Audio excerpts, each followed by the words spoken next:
Well, hello ladies and gentlemen, and welcome to Rider Ramblings. It's supposed to be sunny today.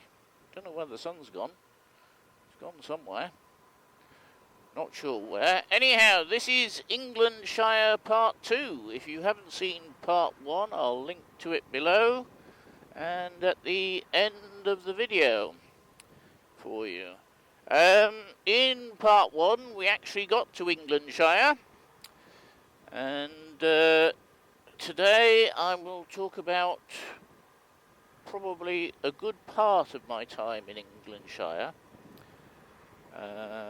because although I did quite a lot, a lot was with friends and family, so they don't necessarily want to be on YouTube.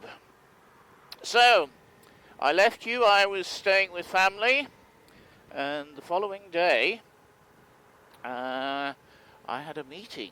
I did. At, I think it was 9 o'clock in the morning, if I remember rightly, in Braintree, with one of the viewers, and a very good meeting it was too.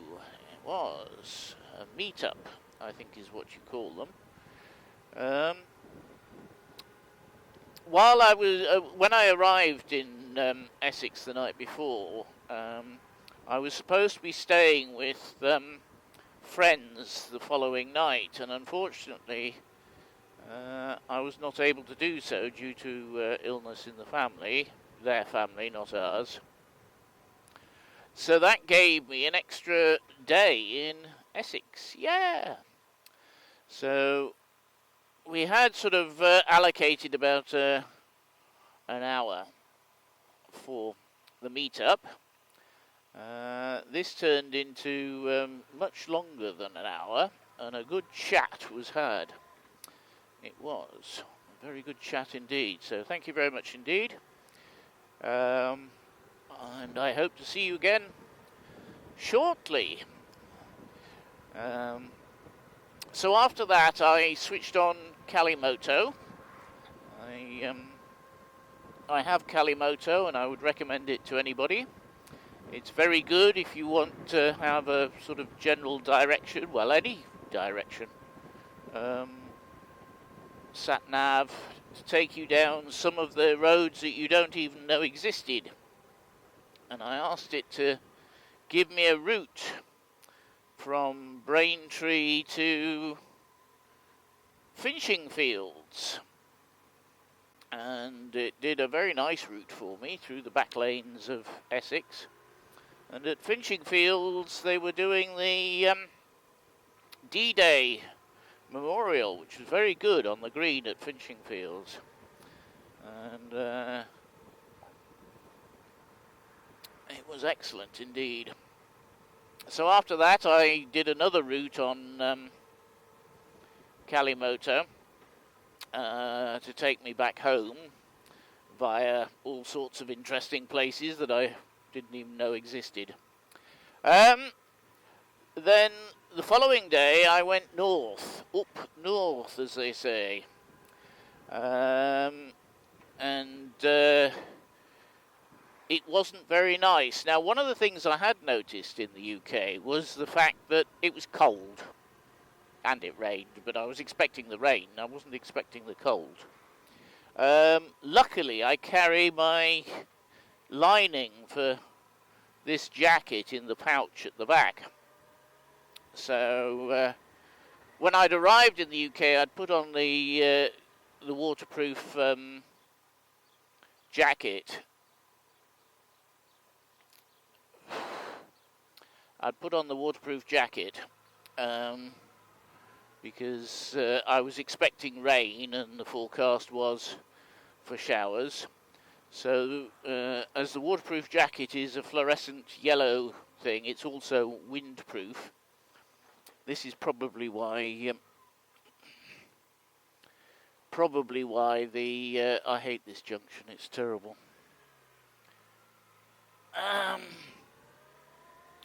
Everybody was pulling over for me at the Dartford Tunnel the day before. But anyhow, so the following day, so that must have been the 7th, I put the lining in the jacket and I put the waterproof over jacket on, and I was still cold, and I had the handlebar, what do you call them, grip heaters on. Forgotten what they're called. Yes, as well. Yes, it was cold. Unfortunately, because I was under time pressure, because I was supposed to have been leaving from much further north on the 7th, but I was actually leaving from Essex near Braintree. I had to use motorways. Waze took me up the M11 and then onto, I've forgotten the number of the road, but onto the A1 and then across into Sheffield, where I was meeting my niece for lunch and to deliver some French goodies that she rather likes. After which I had a very wet trip up to a friend of mine's house near Huddersfield, and although it's not very far, it was very damp, and there I parked the bike up for until actually Sunday, about Sunday lunchtime, well, no, a bit earlier than that, about 11 o'clock Sunday, and we went and did various things which were very good fun, and it included probably imbibing a little bit too much, and lots of good food as well. So Sunday I picked up the bike and went up into the Yorkshire Dales, I did, and via Skipton and through Settle and up the A65 into Ingleton, which is absolutely appalling now. Ingleton is really appalling. It used to be very nice, but it is now. I think the best thing to say is, you know, it's just for tourists, it's not for locals, it's terrible. I then popped out to where we used to live, and had a look round there. The roads have, in the last 20 years or so, have deteriorated quite a lot. They used to be quite nice for motorbikes, but I can honestly say, unless you're on an adventure bike, some of the roads that I thought were very nice for motorbikes are really only suitable for adventure bikes with cross-tourer type tyres. And again, it was very cold, so I was dressed in my fluorescent yellow with everything, handlebar grips on. That's it, handlebar grips, I've remembered the name. And I then spent the night with a cousin, and we had a very good chat. It was actually catching up on everything that had happened in the last, can't remember, 5 years or so since I'd seen her last. Yes. Then, one of the major reasons for my trip on the Monday morning, at 8 o'clock, cancelled when I was less than 2 hours away. I'm not impressed at this. I'm actually very unimpressed at this. But there's not much I could do about it, as he reported that there had been a death. So whether this is true or not, I don't know. But let's just say I'm a little skeptical. But I could be wrong. I could be wrong. So instead I went to North Wales early.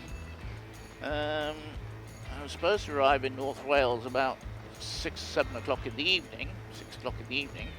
I actually arrived about 2 o'clock, having driven through the rain, or ridden through the rain, following Waze's directions, which weren't necessarily brilliant, but I'm not sure. I mean, speed camera pollution is unbelievable in the UK.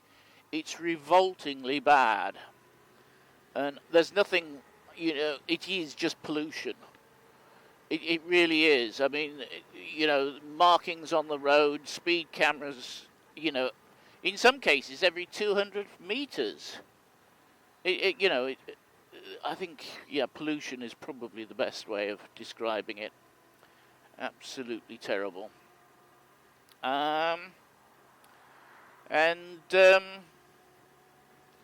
Spent the night in North Wales catching up with an old friend of mine who I hadn't seen for about 7 or 8 years. So we put the world to rights, and then the following day it was back to Essex. Was it cold? Oh boy, I think North Wales was about 7 degrees. It was chilly, definitely chilly.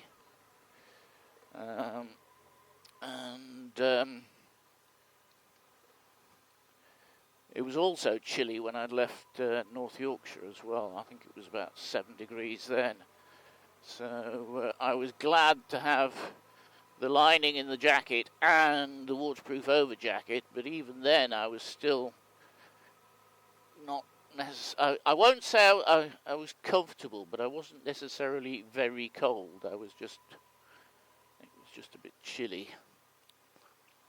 This looks like a real bun fight.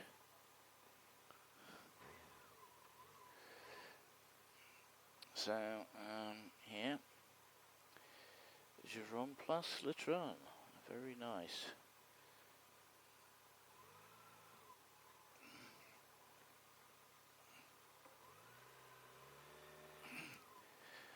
So, a lot of the friends I visited have non-bike friendly parking, and